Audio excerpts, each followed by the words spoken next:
All right, so we got a pretty cool video right now. We're gonna be giving you a look at the iPhone 14 Pro. So this one here, I got it in the space black color. Anyway, so this is the box right here. Basically the exact same box design as last year's iPhone 13 Pro. So let's go ahead and open it up here and pull the little tab right here across. All right, there is the phone itself right there, right on top. So let's pull that off. Set it over to the side. And box contents, again, exactly the same. Designed by Apple in California. You have your Apple sticker and all that good stuff right in there. And then we have the Lightning to USB-C cable. So here's the phone itself right here in that space black color. It is definitely much more black than the iPhone 13 Pro. And I actually really like the fact of how much darker color this is. Anyway, so there's that camera bump with the new updated camera system with a 48 megapixel primary sensor. And from first impressions here, the sensors and or the lenses are way bigger than they were before. That's definitely something I'm seeing here.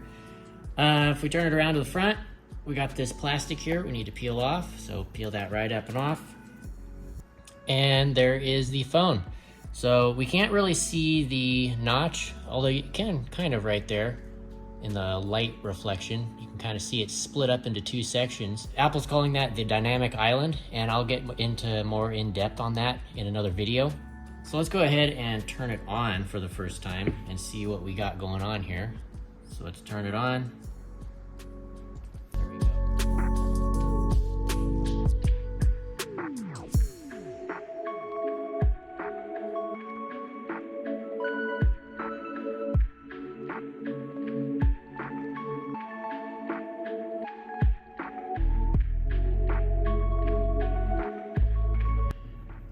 Okay, so there we go. Swipe up to go to iPhone. So here we are on the home screen. Pretty cool. Again, it looks basically identical to the 13 Pro, just with the addition of that pill cutout at the top there.